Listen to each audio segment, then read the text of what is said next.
really depends on the child. So importante po, kilalanin niyo po talaga yung anak nyo. Hindi po tayo dikta ng dikta.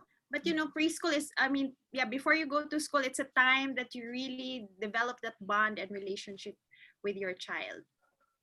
A lot of times, no, yung preschool, dun mo malalaman kung anong klaseng learner yung bata. Eh, kung yung preschool is a little bit more free-flowing, tapos ang goal nila is yun na nga, yung sinasabi natin na, yung learning the linguistic skills, learning social interaction, learning emotional regulation. Kung yun yung mga goals nila at hindi sila masyadong learning the academics at the cognitive, doon nila malalaman, ito mukhang bagay siya dito sa ganung klaseng eskwelahan. So you have to work with the preschools to help you understand your child also. Kasi kung minsan yung opportunity, lalo na kung hindi ka naman talagang ganung klaseng person na nagsisimulate ng learning experience sa bahay, kailangan mo ng tulong ng preschool para sabihin sa inyo, itong mga dapat yung gawin sa bahay para malaman mo, saan ba siya mahilig, ano bang gusto niya? Gusto ba niya nagra-rap? Gusto ba niya nakikinig sa stories? Gusto ba niya pag nagsa-story, nagkukwentuhan kayo, interactive ba? Gusto ba niya dinodrawing niya yung mga stories? No? So doon mo makikita sa mga ganung mga experiences kung saan yung bent ng bata. Doon mo makikita saan siya bagay na eskwelahan. Totoo nga po yun, Doktora. Tapos, so ang dami nga iba-ibang klaseng school. Merong mga traditional, meron mga progressive. At ngayon na COVID pandemic na at meron ng distance learning, aside from the classifications of traditional and progressive, meron naman iba pang klaseng classification. Depende na sa method of delivery ng kanilang distance education.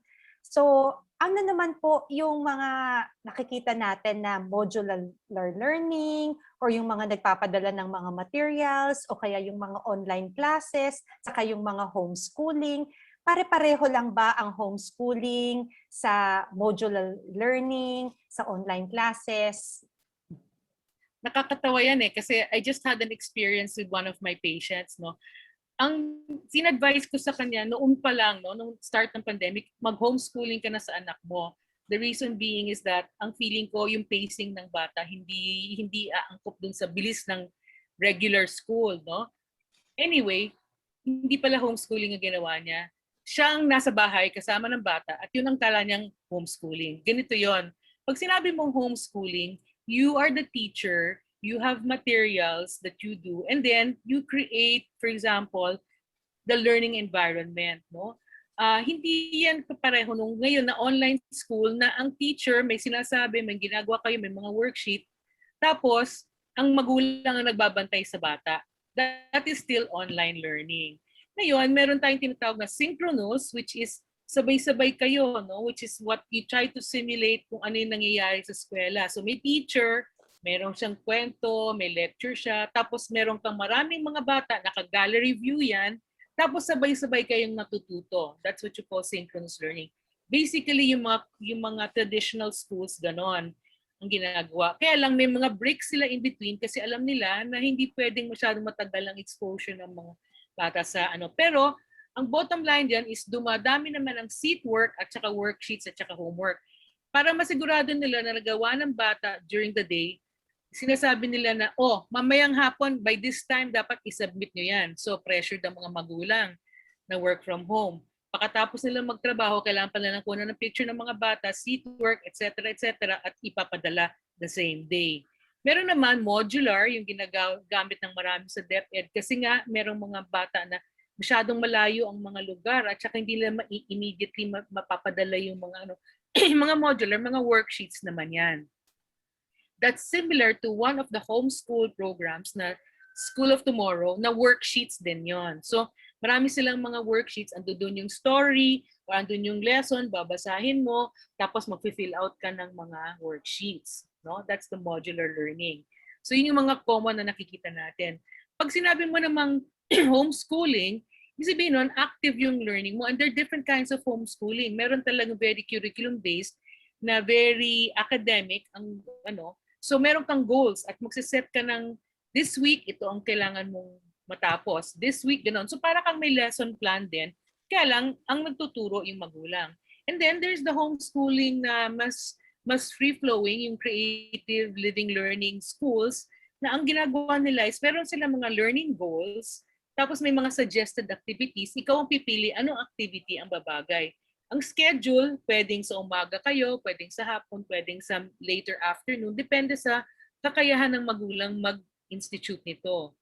Ang isa pang hybrid naman ng homeschooling is homeschooling mo yun, may curriculum ka, pero meron kang ina-hire na tutor para gawin yung homeschooling. So hindi talaga yung magulang. But that really is not the essence of homeschooling. So yun yung mga variants na nangyayari ngayon. And I think marami no, na mga parents, they opted for homeschooling this pandemic kasi nga hirap sila dun sa internet connection. Pangalawa, hindi sila makakasabay dun sa schedule ng klase kasi nag-work din sila. Even if they're work from home, hindi sila pwede makafocus sa bata. And lalo na for younger children, it's not advisable na hayaan mo lang siya. And definitely not for preschool. Hindi pwedeng hindi kasamang isang adult na nakakaintindi o magulang kasi yung technology, number one. Pangalawa, hindi yan magsistay put ng matagal eh. So, mahirap din, no? So, yun ang mga variations. As far as content naman, yun nga, again, from the progressive standpoint, yung mga online learning na mga physical activities, mga interactive, mga activity-based rather than concept-based, yun yung mga more on the progressive side. And yun yung mga kind of schooling na nakakatulong sa magulang para ano ba kailangan ko ituro? Ito pala dapat ang natututunan niya. O pwede kong gamitin to dito, ganon. Practical. Like for example, yung numbers, no? For example, imbis na sabihin nila yung concept of numbers, quantity concepts, pwedeng sabihin, sige, sabihin mo siya maghanda ng plato. Ilan tayo sa bahay? 6. O sige, ilang plato ang kailangan mo? Kung 6 tayo, si mommy, si daddy, gano'n. So matututo siya mag-ano. So yun, gano'n yung mga practical life na natututunan. So depending on that modality, kung ano yung curriculum, doon mo rin pipiliin kung ano yung makakabagay sa culture ng family mo. Totoo nga po yung doktora. Maraming salamat at nalinaw ang difference between the different modalities that are available to us now. May gusto lang nga po kami iklaro ngayon. So itong mga school options na ito, yung online learning, homeschooling, these are actually for school-age children. These are those na K-12. Kung ang inyong anak ay toddler age, between 2 to 4 years or younger preschool age, so between 2 to 4 years old, wag po muna tayong ma-stress dito. Kasi minsan nakikita ko, yung mga magulang, 2 years old na or 3 years old, tapos nasa-stress sila na maghanap ng online school or maghanap ng preschool curriculum.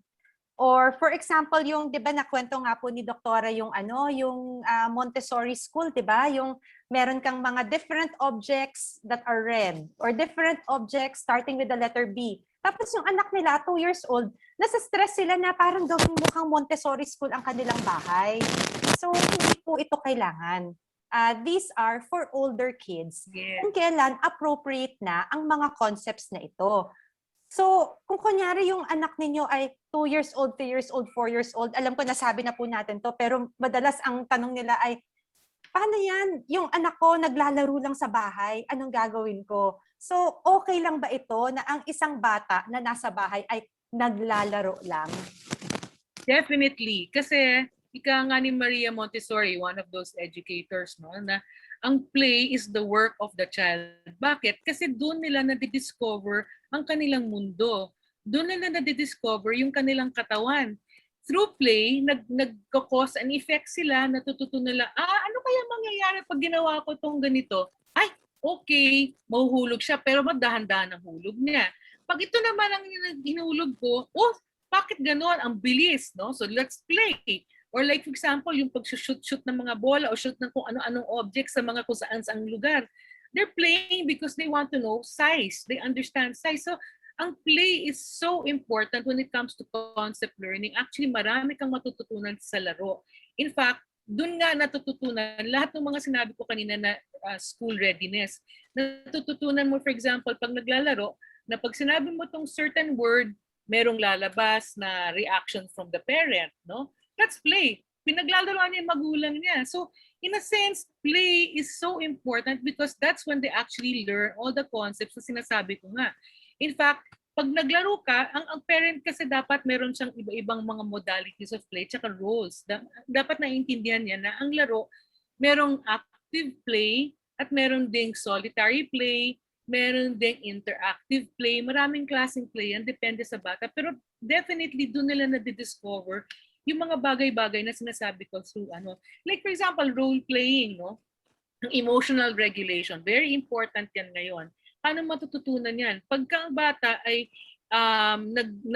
i-imagine niya siya ang mommy, kailangan niyang turuan ang isang ang sarili niya na okay, kailangan maging mommy ako. Dapat hindi ako nagagalit pag misbehave ang mga bata. So, natututunan niya through role playing, ito pala ang emotional regulation, ito pala dapat kino-control ko. Or for example, pagka naglalaro sila ng mga laro na may turn taking, for example, doon nila matututunan na, okay, gusto ko lagi akong nagte-turn or gusto ko lagi yung toy.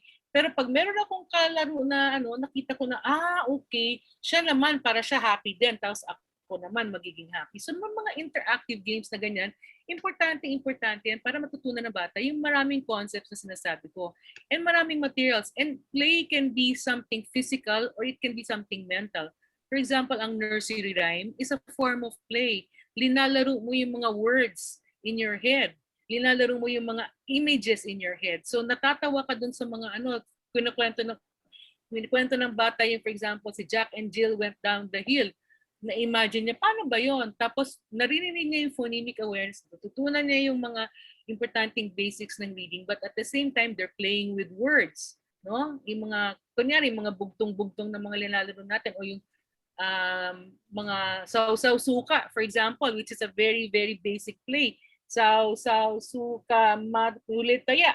So parang yung physical ability mo nandoon at saka yung rhythm mo at saka yung anticipation. So ang dami-dami matututunan in the form of concepts pagdating sa play. So hindi mo pwedeng sabihin na ang play ay hindi importante. In fact, ngayon nga ang mga pediatricians and kaming mga developmental pediatricians, I think, pinopromote namin talaga ang play kasi yun yung way para ang mga bata makakope din sila dun sa mga stresses. Kasi nakakaramdam sila ng stress ng pandemic, hindi lang naman na matatanda, kundi mga bata rin. So paano nila ginagawa yan? Nag-imagine sila, nasa ibang lugar sila, nag-imagine sila, naglalaro sila sa beach, or So that's in the form of play. That's also attention release for them. No? So maraming mga bagay na importante sa play. So dapat hindi natin pinipigilan ng play.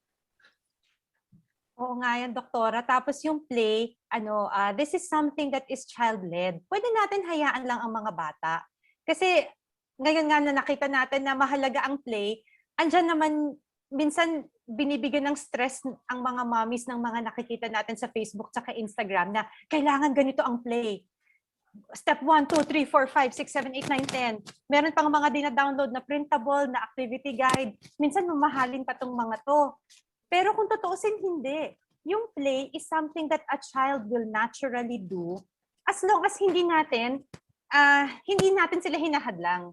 Minsan nga kung meron tayong activity guide, doon pa lalong nahahadlang yung mga bata eh. Kasi minsan sasabihin na, uy, meron akong dinownload na activity sa internet, tapos hinanda ko yung mga materials. Tapos yung anak ko, hindi niya na-gets, meron siyang ibang ginawa, tumakbo-takbo lang siya. But that is actually what your child needs. Mas yun ang play na kailangan. Correct. Napaka-importante. And kasi gusto natin matuto ang bata mag-problem solve. Kung minsan, hindi natin na-realize, mas magaling sila mag-problem solve sa atin sa mga bagay-bagay sa kanilang paglalaro at pag-eksperimento. No? And the creativity is suppressed pag pinilit natin na ganito lang dapat ang laro. In fact, there are two types of play materials. Yung mga convergent, na isa lang, kunyari, mga puzzles, no? Meron siyang fixed na kailangan, doon mo lang pwedeng Whereas divergent, for example, yung mga building blocks. Yung building blocks, pwede siyang gawing torre, pwede siyang gawing kotse, pwede siyang gawing animal. So yun mga so creativity. So if we allow the children to have that kind of ability na mag-imagine sila, so much the better. Alam ko nung bata kami, ang kalaro lang namin, minsan ang laruan lang namin mga bato at saka mga dahon. O yung bato at dahon, nagiging potahe na yan. Yung dahon ang pang-decorate. Kung minsan naman yung mga bato, yan ang pangbahay, panggawa ng pagmalalaking mga ano. So in fact, in the house, kasi sinasabi nila, naku doktora, hindi namin mailabas ang aming mga anak.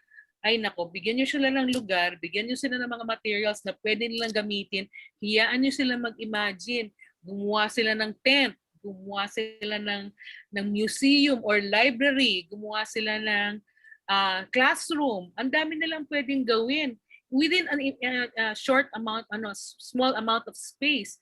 Pero of course, gusto rin natin ng mga physical na mga ano. So kung minsan, pwede natin dito tayo pwedeng maghanap ng mga online na mga laro or mga sayaw or mga things na ginagawa ng mga bata. No? Kasi whether we like it or not, much as ayaw na ayaw namin na nagtatagal ang mga bata sa screen, dito tayo makakahanap ng mga online games, for example, na pwedeng mag-turn taking. Or else pwedeng mag-Zoom play date kayong mga kaibigan na mga classmate, ganyan. No? Tapos magto-turn taking pa rin kayo. Kaya lang, ang materials ninyo pare-pareho dapat. Or merong adult na nagsigurado na, ops, turn muna, ops, teka muna, ito yung ginawa mo, ganun-ganon. So merong mga ganung mga bagay. So there's so many ways, but that's all play. Anything that basically gives you some pleasure and also gives you an ability to think is a form of play actually. So hindi nang ibig sabihin ng ang play mindless, hindi. Marami kang natututunan, tsaka naiintindihan, tsaka very mindful ang play. In fact, even solitary play, no? Kasi kung minsan nag-i-imagine ka sa sarili mo, tapos marami kang characters, pero ikaw lang naglaro by yourself. Lalo ng mga solo kids, ganun ang ginagawa nila. That's still okay kasi nag-iisip yung kanilang mga ano eh. And that's something that the children right now should learn kasi masyadong lahat napapanood, lahat nagiging quote-unquote tamad yung kanilang mga pag-iisip kung puro nood lang ang ginagawa nila. Agree po. Thank you, Ma'am Marie. Tapos ito po, Doktora, sabi nga po ng isang genius, kasi mahilig po ako ng quotable quotes, Doc. Sabi po ni Albert Einstein, play is the highest form of research. O, di ba? Yes. Okay, Correct. so time for Bati. Ano po pala to our guests who are viewing, we have 144 guests. Please don't forget to like and subscribe din po sa aming YouTube channel so you also won't miss our other videos. We will also be replaying this on YouTube. Okay, so babatiin ko pong ako, may mga kababayan po ko from Cebu. Meron po from Abu Dhabi, Davao City, Quezon City, Bataan, Tacloban City. Hello from the ADHD Society of the Philippines. We are watching from Carmona, Cavite, Lemery, Batangas, Infanta, Quezon, Sampaloc, Tanay, Rizal, Bacolod City, Imos, UAE, and ayun na so far ay La Union. La Union. May nagtatanong po kung may DepEd po sa La Union. Wala po yan. Baguio. Baguio ang the pinakamalapit. Yes. Okay, so we'll try to answer the other questions later. So, Doctora, bukod po dun sa na-mention niyo, di ba, when choosing a school, we think of the child first. But aside from thinking of the child, are there other considerations po when we want to choose a school po? Like for preschool, for elementary, meron pa po bang kaming dapat i-consider? Well, coming from a traditional setup, ang isa sa mga nakikita ko na nagiging downside lang ng traditional is yung class size. Kasi, syempre, kung kunyari, yung anak mo, merong exceptionality, whether magaling na magaling o hindi masyadong magaling, hindi na pupuna kuminsan pag masyadong malaki ang class size. So to me, class size is also important. No? Tapos, importante rin yung openness ng school, no, to show their programs and to dialogue, no, and you can find that out when you start talking to them even at the beginning of the Ngayon kung puro promo lang ang sinasabi nila, medyo kailangan nating with a grain of salt, no. The school administrator, how hands-on is the school administrator? Kasi pag may mga policies na gusto mong ipa-revise or pa-review, kung yung school administrator mo is very hands-on, importante yon.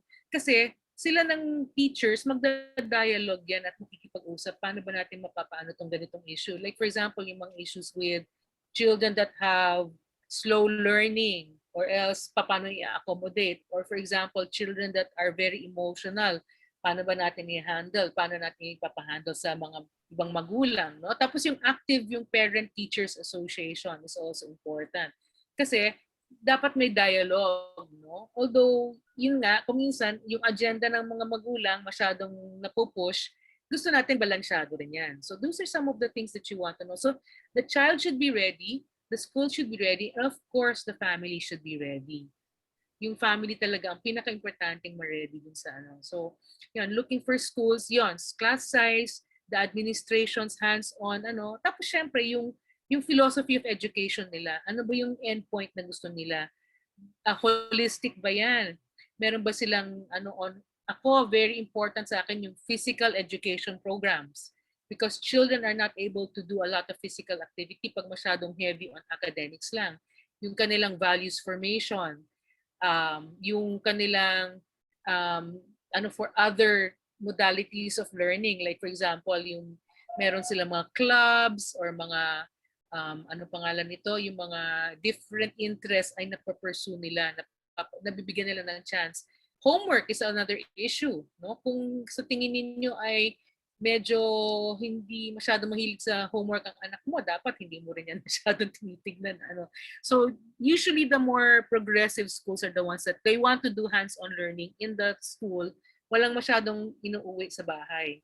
Although right now, with the current situation, lahat talaga nasa bahay ginagawa.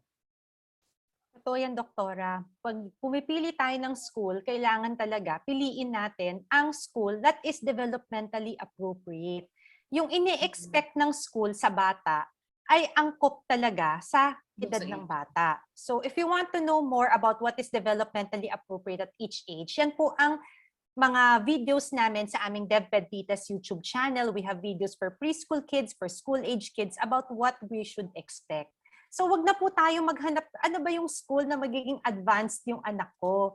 Wag po tayo magmamadali. At ito pa ang isa pang mahalaga, wag natin i-pressure ang school na maging advanced. Kasi minsan naririnig namin to sa mga teachers sa mga school administrators. Kasi sila, naintindihan naman nila yung mga sinasabi namin na kailangan nga po na play. Kasi ito na pag-aralan din nila to eh. Kung nag-master sila in early childhood education, na mahalaga talaga ang play. We have to wait for the child to be ready. Pero yung magulang daw yung nagmamadali. Yung magulang nagsasabi na, teka, bakit yung pamangkin ko, tinuturuan na sila magbasa? Bakit kayo, hindi naglalaro lang kayo? So, sana po after watching our session today, hindi na po natin ito i-expect sa ating mga preschools. At kaya po medyo matagal namin na pag-usapan ang play. And what is our topic today? Our topic today is kinder ready. Because that is how we get our kids kinder ready. It's not by drilling them on worksheets at home. It's not by forcing them to sit down and write, but it's through play. Yes, definitely. Ang play kasi doon mo madidiscover ang maraming bagay. You learn about yourself, you learn about the environment, you learn about others through play, through that experimentation that happens at home, with the experimentation that you do with other individuals, with materials, and with the environment. So dapat talaga ang play, importante talaga yon. And there's so many ways that you can play right now. There's so many ways that you can enjoy. At saka dapat din tayong mga magulang, bumalik din tayo sa ating kabataan. Ano ba yung na-enjoy natin doon? At bakit natin natutunan ng isang bagay? Baka meron tayong linaro kaya natutunan natin yan. Like for example, ako kasi hindi ako masyadong physically agile. Pero pinilit kong matuto magbisikleta. Pinilit kong matuto magpiko, pinilit kong mag-Chinese jackstones, mga ganon. So, dun sa mga ganong mga, which is actually for older kids, natututunan mo na meron kang mga bagay na pwede mo palang i-overcome. So, yung ganon, pati resilience, natututunan mo. Pag yung bata, for example, and that's another thing, sa mga preschoolers tsaka toddlers, kung minsan, dapat pinagmamasdan lang natin kung anong ginagawa nila para matutunan nila kung paano mag-solve ng problema. Kung minsan dapat matutunan din nila paano magbukas ng mga lids or paano kumuha ng mga bagay sa ilalim. Hindi yung sobrang overprotective tayo na, oo, baka madumihan, oo, baka matapa, oo, baka mauntog. No? It's also very disconcerting for the child. Kaya kung minsan naiinis sila, kasi pigil tayo ng pigil, hindi tuloy nila ma-master yung katawan nila. No, and that's one thing that they can do when they're playing, when they're let alone. Syempre, kailangan i-childproof din natin yung ating lugar, pero para ma-allow nila natin sila maka-explore ng environment nila. Oo nga, thank you. Thank you po, Doktora.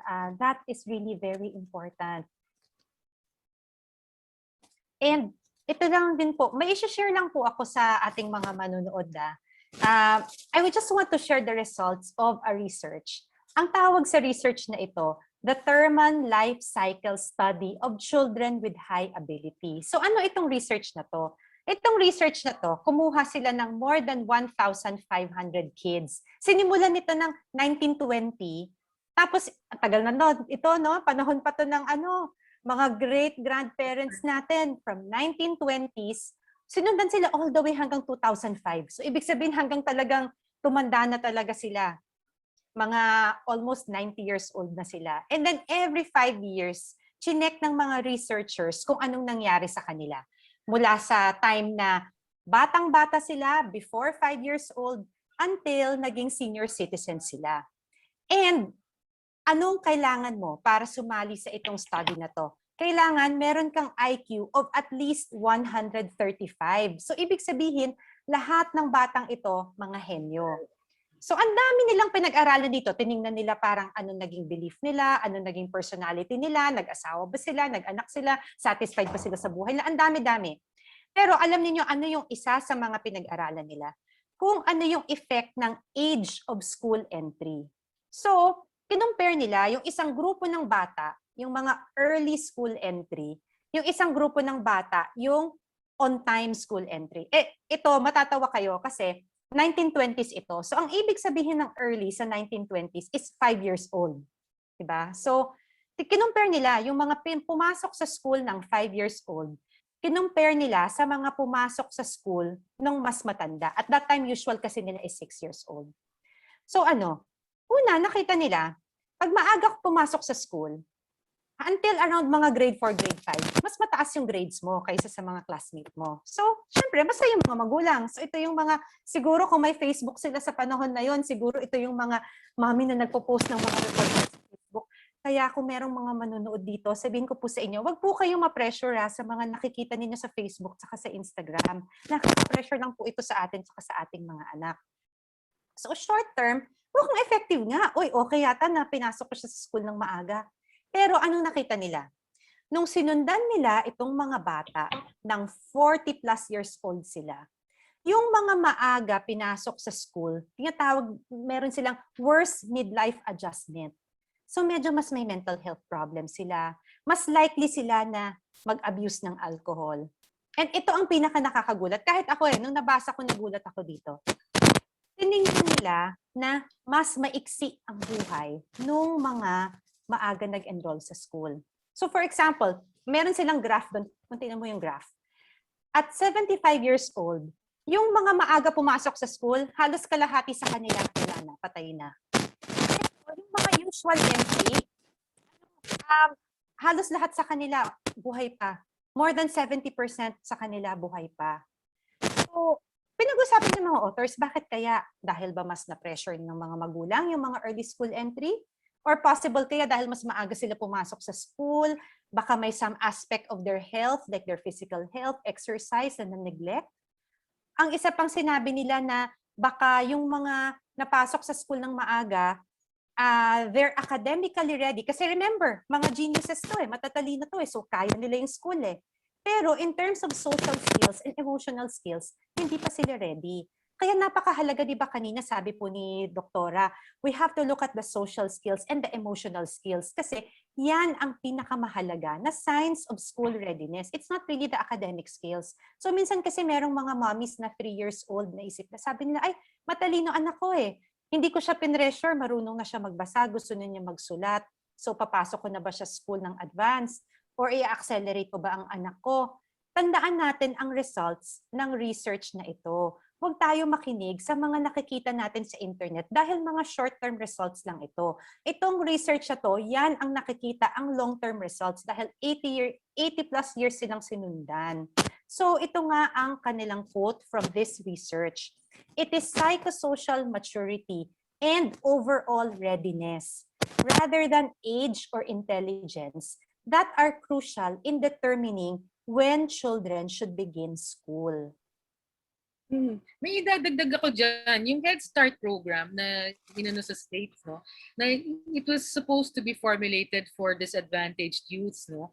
Tapos, dahil dun sa Head Start program, naging, yun na nga, ganun din ang naging resulta.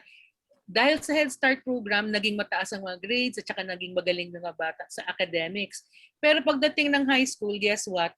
Pantay-pantay na ang laban. So the advantages of the early schooling was lost already by high school. Ang nakita lang nila na maganda dun sa Head Start program is dahil mga appropriate curriculum ito, yung kanilang mga emotional regulation, yung kanilang pro-social behavior, yung kanilang mga good civic mindedness, ang mga naging very well developed dito sa mga nag-Head Start program. At saka yung possibility nila na hindi sila mag-drop out, na gusto nilang mag-aral pa. No? Pero as far as the academics, yung galing at saka talino, nagpantay-pantay na siya by the time they reached high school. So the Head Start program is basically now geared towards better social skills and social emotional and community awareness rather than just for academic skills. Yun ang nagiging advantage ngayon ng Head Start program. So yung early preschool, kung tama yung klase ng school, which is, yun na nga, ang kanilang goal is matuto yung mga value system, yung emotional regulation, yung communication, social interaction, even bargaining schools, yun pa ang mas magandang klase na eskwelahan na puntahan. Kesa yung mga, natuto na kaagad yung bata magsulat, mag-read. Eh kung minsan, di naman nila naintindihan yung binabasa nila in the first place, bakit mo pa pinagbabasa, no? Or else, ang mga binabasa nila, hindi naman sila makarelate. So makakalimutan nila yung pagkatapos nila basahin kasi hindi naman siya realidad ng bata, no? So yun yung mga kailangan natin matandaan about choosing the school, the right school for our child. Dr. meron po kasing mga questions here about those with special needs. Parang i-connect ko na lang po dun sa next question ko. Yung isang tanong po is, how do you know if a child with special needs is ready for school? Tapos yung sunod ko pong question po is, what are the learning options ngayon pong pandemic for those with special needs? Well, in the first place kasi, pag may special needs, depende kung ano yung ano. Ang pinaka-common kasi is language, language skills. And basically, kung ang bata ay, ang special need niya is meron siyang autism spectrum disorder, for example, so socialization is something which can be a problem for them, especially kung mataas ang anxiety niya. So, paano mo malalaman kung ready na yung bata? First of all, is dapat nag-undergo na yan ng kahit paano intervention, some kind of therapy for the language, naiintindihan na niya kung ano yung mga use of language, naiintindihan na niya yung use of social communication at saka social interaction. Tapos, pwede na siyang maturuan ng sharing, ng looking at other people, understanding their moves, hindi sila nagiging anxious, hindi sila nagwawala o umiiyak, no? O for example, yung mga ADHD na bata, ang problema nila is hindi sila makaupo, hindi sila makastay put, no? Tapos hindi sila nakikinig. Kung nakikinig sila, naririnig nila, naiintindihan nila, pero hindi sila makastay put, accommodations yan for the classroom. Pwedeng nakatayo siya, pero nakikinig siya, natututunan na yan. So depende rin sa klase ng bata, no? But usually kasi we want to make sure that there is some kind of intervention. Tapos kaya na nila ng remote instructions kasi hindi naman pwedeng laging personalized ang instruction. Pag nasa classroom ka, directed towards everybody. Following commands. Kailangan nakakaintindi siya ng commands. Hindi lang yung namimimik lang niya kasi commonly mga special needs children magaling man-memorize, namimimik nila or nare-repeat nila yung command pero hindi nila nagagawa. Kailangan walang disconnect yung kanilang understanding at saka yung sinasabi nila, which is a very hard thing for a special needs child. So merong mga ibang mga so parameters for school readiness would also have to do with good language, would have to do with good emotional regulation, with good physical development, yung ability nila na makapag-follow din na instructions tsaka makapag-implement. Kasi kung kunyari, ang problema nila, may fine motor problem sila, kailangan siguro meron silang ibang accommodation or ibang mga items or ibang ways para ma-express yung kanilang needs.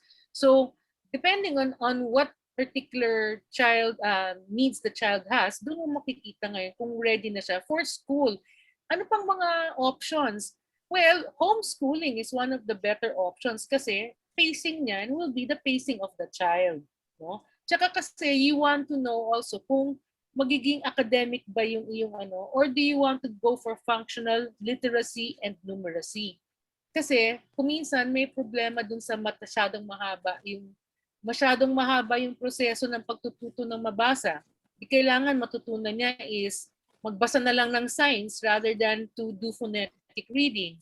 O for example, quantity concepts. Mahirap para sa kanya maintindihan bakit yung quantity concepts. So siguro, a matter of teaching them in physical form, no? So mga ganon. So there are various options. So homeschooling would be one. The SPED should be able to understand na hindi lang academic ang orientation. Yun ang isa sa mga nagiging difficulty ko with some of the SPED schools. Masyado na lang academic din, imbis na practical life. So, ang goal mo for special needs child is ano ba yung kaya niya? I always tell my trainees, no, you look at it from 3 spheres. First is self-care, home care, and then community care.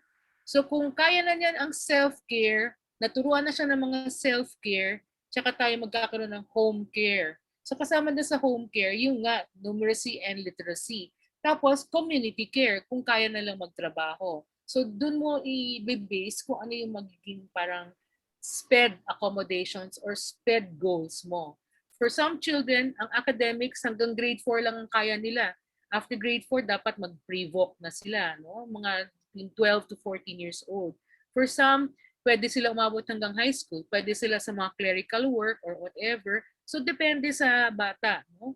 Tapos yung iba mas magaling sila sa mga with hands-on. So pwede sila sa mga crafts or sa mga production, no? Food production for example. So yun, again, it's a matter of getting to know the child even from a younger age.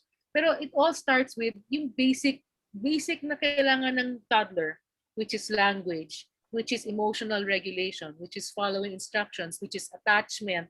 Yung mga basic na yun dapat makuha din ng special needs child. How long it will take depends on the child. Tapos, tsaka mo makikita kung ready na siya. The same way that you would see that a neurotypical na child is ready for school dahil may language na siya, may physical ability na siya, meron siyang emotional regulation, marunong na siya ng social interaction. Yun din ang magiging parameters mo for your special needs child. Pero, ang caveat dyan is, depende rin sa size ng bata. Kasi kung kunyari, ang laki-laki na ng bata, hindi mo ilalagay sa preschool. Diba? Kailangan bagayin mo rin kung saan mo ilalagay yung bata.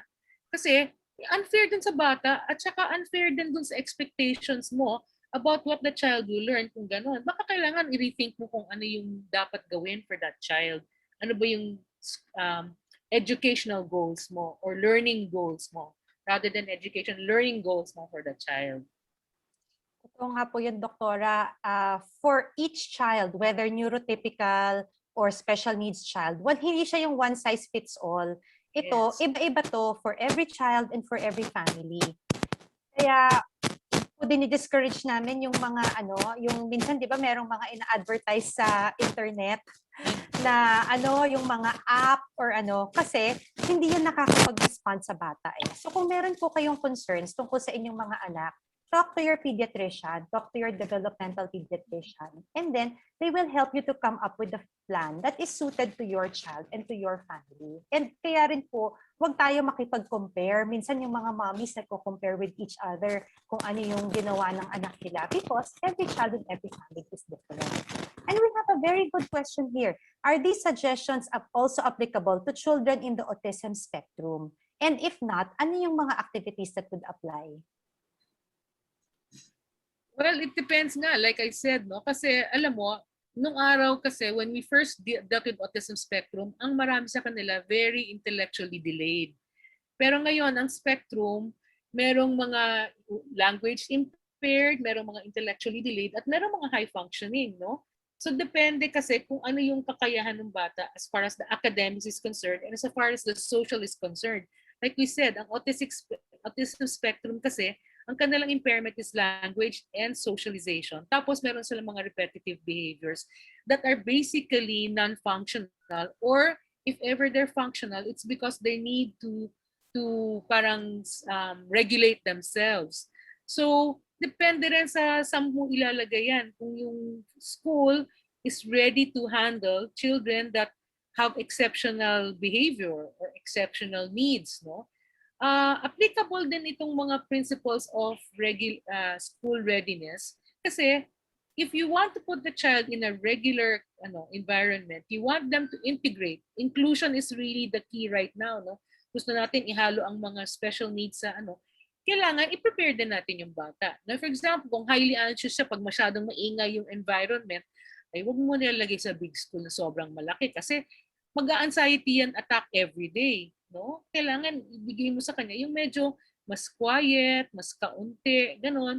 Or else, kunyari, masyado siyang routine bound. Marami sa kanila, gusto nila laging very predictable. Hindi naman pwede yung masyadong thematic na open-ended, na progressive, na titingnan natin kung saan pumunta yung discussion for today, ganon. Gusto nila may clear answers kasi ganun silang klaseng bata. So kailangan din natin makita kung saan yung kanilang difficulties. And again, one size does not fit all. Hindi lahat ng autistic pwede sa progressive school at hindi lahat ng autistic hindi pwede sa traditional school. Depende rin. In fact, I think probably the structure helps them in a sense. Kaya lang ang nagiging problema yung maraming taong i-deal with, yung maraming bullies, kasi syempre pag maraming bata, no, tapos hindi napapansin na nabubuli na yung bata. So depende rin kung ano yung magiging needs ng child with autism. But for sure, it will have to depend on their levels also. Kaya hindi naman sa binibenta namin ang sarili namin mga DevPeds, pero doon kami tumutulong. Yung palagay ko ito ang kanyang level, palagay ko dapat ito yung kanyang mga goals, at saka ito yung mga kakayahan niya, at saka ito yung mga ayaw niya, ito yung mga pwede nating i-avoid, at ito yung mga pwedeng pilitin nating matutunan niya ito. Kasi kailangan niya ito, dahil kaya niya ito, yung mga ganon. Yun yung mga nagiging parang tulong namin, with the help of course of your therapist and your SPED educators. So talagang team approach yan. There needs to be a team. No? Sabi nga, it takes a village to raise a child. More so for a child with autism kasi multifaceted yung kanya nagiging problema. And Doctora, may follow-up question then. It said that the best socialization for kids is to be exposed to same age peers or other kids. And since that's impossible in the pandemic setting, what can parents do? Well, if you're talking about children with neurotypical needs, no? One of the things that you can do is to have mga play dates na interactive, no? Kasi yun ang Tapos, the parent also will have to facilitate the child in that particular play date. No? So that's one possibility. Ngayon, for children in the autistic spectrum, kung meron silang group therapy, that's a possibility. Pero yun na nga, it's always mediated by the adult. Kasi hindi mo magagawa yung talagang free for all eh. In younger children, kailangan talaga merong active adult na nagbabantay, nagpa-facilitate, not necessarily always corrective or directive. Pero merong nandoon. Kasi kahit paano, meron silang kailangan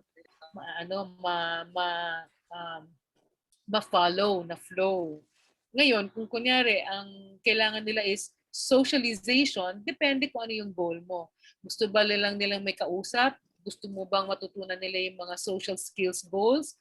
O gusto mo ba lang na ma-entertain lang sila? Depende rin. So, hindi ibig sabihin na walang socialization sa bahay. Kasi kahit paano, ang pamilya, minimum of 3 people yan. Pwede naman mag-socialization in that. Or you can also use books to do that kind of imaginative thinking, lalo na sa mga bata na solo, yung paano yung ginagawa nila, yung mga books na social stories, yung mga books on how the child resolved the problem, yung mga stories about what the child was doing in this particular situation. These are also ways. Then you can do role playing. You can do role playing for this particular child. So hindi kailangan ng talagang active physical although that's the ideal. Gusto sana natin yun, kaya lang hindi natin magagawa ngayon. So yun yung mga pwede natin gawin, either through books, through role-playing, through Zoom play dates, mga ganon. Through the therapies, may mga social groups din na nangyayari. No? Usually, ang nakikita sa mga parents, yung mga magkakaibigan na may mga same age peers, meet nila yung mga anak nila, ganon. Ngayon, pagka medyo special needs yung bata, it will have to depend on the level of the child, kung saan siya babagay. No? At saka kung magbe-benefit din pala siya doon sa socialization. Kung minsan, pinipilit ng mga magulang, I remember, no? Sasabihin nila, Doktora, in-enroll namin sa preschool para may socialization. Eh yung bata, dead ma. Wala rin namang napakinabang yung bata, naiiyak lang siya dahil ang gulo-gulo ng mundo para sa kanya. Hindi naman siya natututunan. Wala siyang natututunan kasi iyak siya ng iyak dahil natathreaten siya o naguguluhan siya. So kailangan din maging klaro. Tsaka yun na nga, yung same age peers, it's also, meron ding levels. No? Not just chronologic age, but it's also emotional age. Dapat minamatch din natin. Tsaka language age, dapat minamatch din natin sila.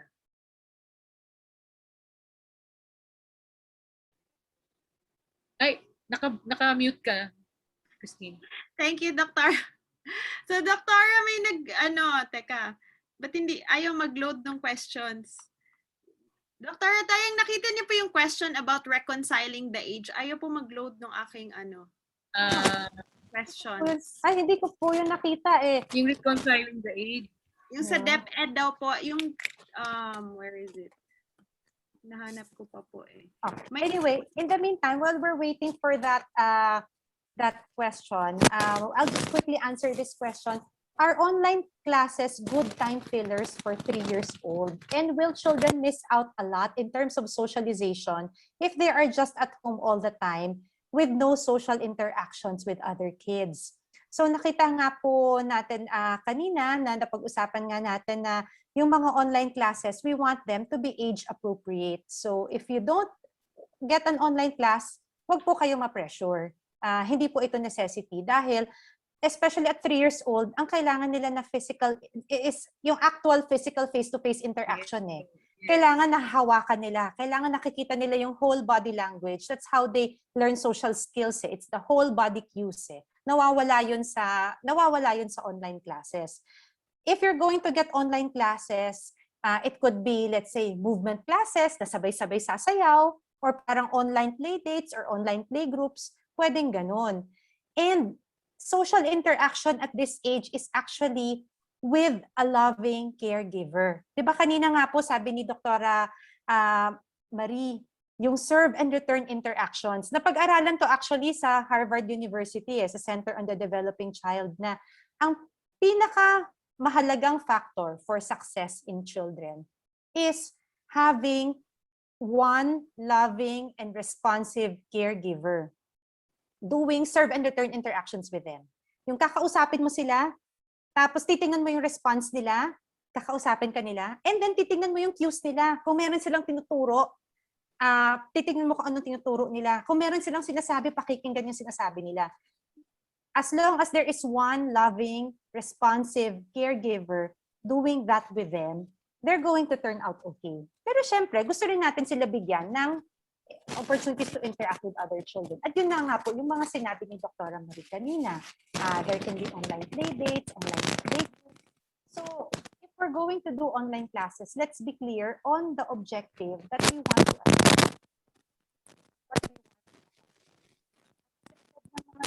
Of 4 years old, hindi po ito academic.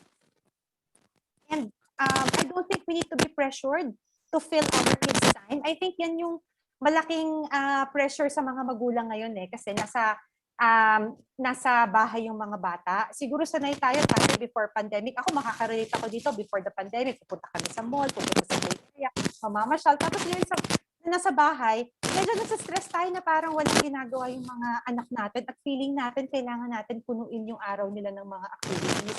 Pero hindi po ito kailangan.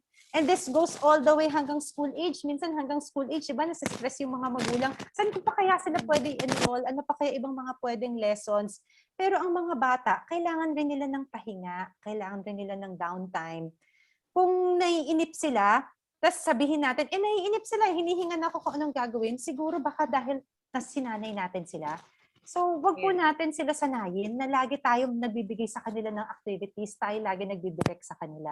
Siguro, lalo na yung mga kaedad ko, tandaan natin, nung bata tayo, lagi bang sinasabi sa atin ng mga magulang kung ano yung kailangan natin gawin? Di ba hindi? Parang medyo gumagawa tayong sarili nating diskarte. So, wag natin ipagdalin sa ating mga anak bigyan din natin sila ng opportunity na magkaroon sila ng sarili nilang diskarte kung paano maglalaro at kung ano ang gagawin sa kanilang free time. Yes. Okay, nakita ko na. Thank you, Dr. Toyang. Ito po, nakita ko na po yung ano. But babatiin ko pa po yung mga ibang nanonood. Meron po nagpapa-shoutout dito, si Lakson Rushdie. Si Dr. Bien Torres, another DepEd from Palawan. Meron pong Bulacan, La Union, Bohol, Kidapawan City, Tarlac City. Hello from Early Life Discoveries. Ito po layo from Apayao.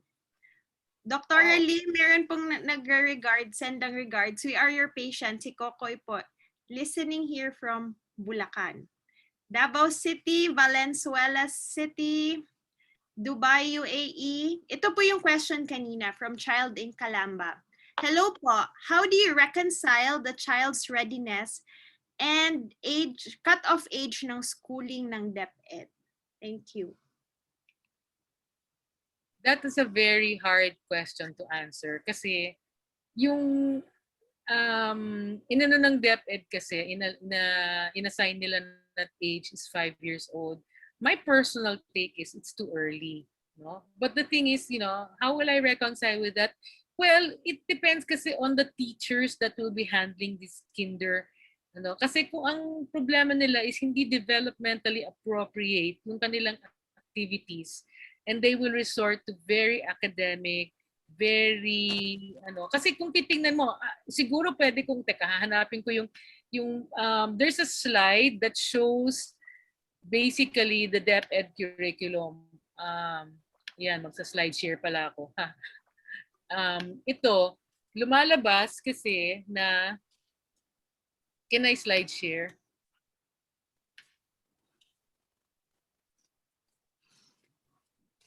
Ano na ba yan? Okay. Ang sinasabi kasi sa DepEd, yung curriculum kasi ng DepEd is such that ang una-una nilang goal is yung holistic approach, no? I will read exactly. Doktora, pwede na po kayo mag-share. Okay. Co-host na po kayo. Okay. Sige. I hope lumabas siya ng tama. Okay.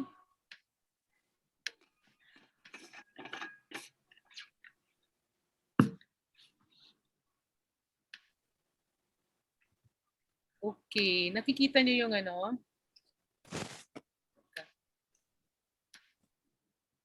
yung itong circle na to. Ang nakikita niyo dito, doon sa parang flower. Okay?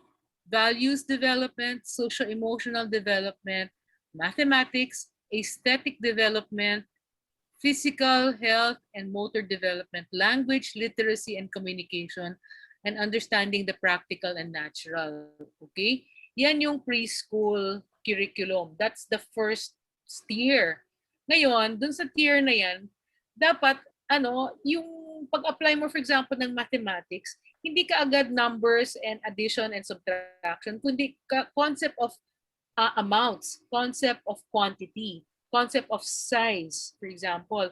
So, kailangan developmentally appropriate ang pag-iisip nung gagawa ng kanyang ng kanyang curriculum for. Ngayon, iba-ibang teachers, syempre, mas madali yung, maglalaro tayo ng 1, 2, 3, 4, 5, at saka yung bigger and smaller, ganun. Hindi pa nga nila na-understand yung concept nga like Toyang was saying earlier about conservation. So, kailangan medyo, mo siya. Pero if you notice, from that curriculum, ang dalawa lang ang cognitive or ang academic, ang thrust. Ang marami dyan are not even academic in nature. So how do we reconcile it? Dapat kasi balansyado yung magiging goal, no? It's only later on that it becomes a little bit more academic when they get into the older age. And kasi ang DepEd kasi, ang kanilang philosophy, which I think they applied from the Montessori system, yung spiraling, yung 3 years nilang i-introduce ang particular concept, tapos depende sa bata, kung gaano kabilis or gaano kabagal niyang napipick up yon, pero i-introduce mo yan in several years. Hindi mo agad-agad i-master sa pag-first year pa lang. Ang kinder is preparation for formal education. Yun yung mga nabasa ko dun sa kanilang sinabi nila sa kanilang kinder curriculum. So if you're going to look at it, what they're trying to do is to actually develop school readiness. Dapat yun ang theoretical framework. Na yung kinder is for school readiness. It's not academic. No? So yun ang problema. And I think that's the mind of the people that were in the K-12, that developed the K-12 concept. No? Kasi they were good educators. I know of some of them that are actual teachers kasi na ganun yung kanilang concept. Pero ang problema yung implementation. So nagiging problema dyan yung sa pag-implement. Pag-intindi at pag-implement. In fact, I understand one of them kasi si Professor Cristobal, no, of the UP College of Education. Sabi niya, meron pa silang mga modules na itinuturo sa teachers para ituro kung paano magturo. So, yung kailangan medyo mag-trickle down yon, no? So, in a sense, I wasn't very happy about 5-year-olds kasi it was designed for a 5-year-old.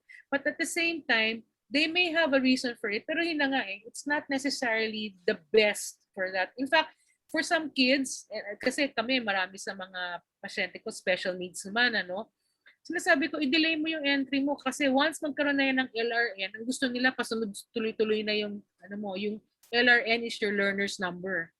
Kasi they want to track the progress of the child. So, kung ayaw mo masyadong mabigla yung bata, i-delay mo ng konti yung pasok. Gawin mong 6 years old ang pasok niya sa kinder. It's not going to hurt the child to be a little bit older when they go in. Kasi ang importante is yung maturity ng bata. Okay. Thank you, Doctora. For our final question, pero ito, may nag-greet po. Hello from My Child's Place Behavioral Therapy Center. Hello from Pampanga. And hello po to Dr. Elaine Reyes Badamba. She's a pediatrician. And she said, thank you for all that you do, doctors. Wow naman, nakaka-encourage. Okay, so we will have one last question. I will combine both questions here. So may nagtanong po, Doktora, na are there inclusive preschools at all in Metro Manila? And what should she look for? What to look for in finding an inclusive preschool for my autistic 3-year-old? Autistic 3-year-old? Yes po. Okay. Yes, there are a lot of inclusive preschools. In fact, most preschools now in Metro Manila are willing to take in children with special needs, provided that, number one, the child is ready for that environment, which is, depende nga kung structured or unstructured. Secondly, a lot of them will want a shadow teacher, which may or may not be very helpful kasi yung bata matututong maging dependent sa shadow teacher. Ang gusto natin, independence, di ba? Kung hindi niya kayang sumama ng walang shadow teacher, baka hindi pa niya kaya yung eskwelahan. That's my take on the shadow teacher.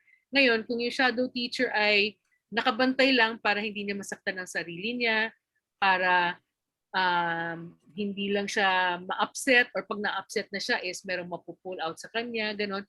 Hindi siya nagko-compete sa teacher kasi may mga shadow teacher mas magaling, mas maingay pa kaysa sa main teacher kung minsan, ano. So ganon. Yes, there are developmentally appropriate schools. Ngayon, as to whether or not the 3-year-old is ready or not, yun nga ano ba yung goal mo for putting your special needs child in a preschool at 3 years old? Marami pa siyang matututunan sa bahay to start with. Secondly, if what you're dealing with is a socialization, kasi gusto mong i-socialize yung anak mo dahil nga problema niya is that's the that's the deficit. Maybe you need to start working with your therapist first to get her in a more structured and more contained environment na may nagpa-facilitate para magpa-prompt siya. Kasi kung nandun lang siya sa environment na yun at hindi naman siya napaprompt mag-interact, or yung mga bata, kausapin siya, hindi siya sumagot, tapos iniwanan na siya, ano na yung socialization niya doon? If she's still doing her own thing inside the preschool classroom, that defeats the whole purpose of putting the child there for socialization. So kailangan meron ding preparation na nangyayari for the preschool, for the child with autism. No? Hindi ko sinasabing hindi niya kaya. I'm just saying, kailangan din siyang i-prepare in certain ways before she, if she will benefit from that particular interaction. Okay. Doktora, sorry, may isa pa pong pahabol question before we end, bago mag-lunch time. Okay. May mga nag-message pa po. Hello from Cebu.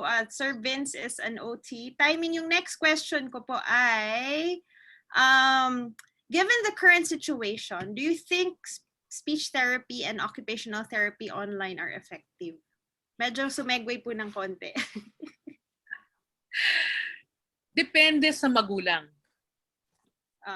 If the parent is willing to be the therapist and the speech and OT are just to facilitate what to teach, it can be helpful. It has happened in some of my patients. Pero talagang sobrang hands-on ng mga magulang at sobrang dedicated and committed. Pero kung kunyari, you're going to expect that the child and the teacher will interact, lalo na kung wala silang prior relationship, it's not gonna happen. It's not going to be very helpful. No? So it depends. Ngayon, ang occupational therapist, again, the same thing eh. If the child does not have any ability to follow remotely, wala kayong relationship, wala siyang motivation to follow, it's going to be very hard. So the OT and the speech therapist, they have a role. The role now is to facilitate the parent. In fact, the good news is, ngayon, ang mga magulang napipilitan mag-therapy sa anak nila. And you know what? That's even better kasi 24/7 kasama nila ang anak nila. So they don't have to be limited to the 1 hour na binabayaran nila na napakamahal para mag-therapy. Pwede sila mag-therapy at saka they can be creative about doing it. The facilitators, the OTs and the speech, which we always try to encourage them. And I'm very happy with the therapists that I've been working with kasi ganun ang ginagawa nila. Alam nila na limited yung pwede lang gawin. Nagpapadala sila ng materials ahead of time. Nagbibigay sila ng mga worksheets na para sa magulang, hindi para sa bata. Ha? Na ano ang kailangan mong isipin, ano mang dapat mong i-prepare, ganito. Paano mo lalaruin yung bata. Tapos nagpa-facilitate sila. Pero for very young children, it's very, very difficult. Lalo na pagkabagong-bago pa lang yung mga magulang na magpa-therapy, it's not going to be, talagang kailangan face-to-face. I'm sorry.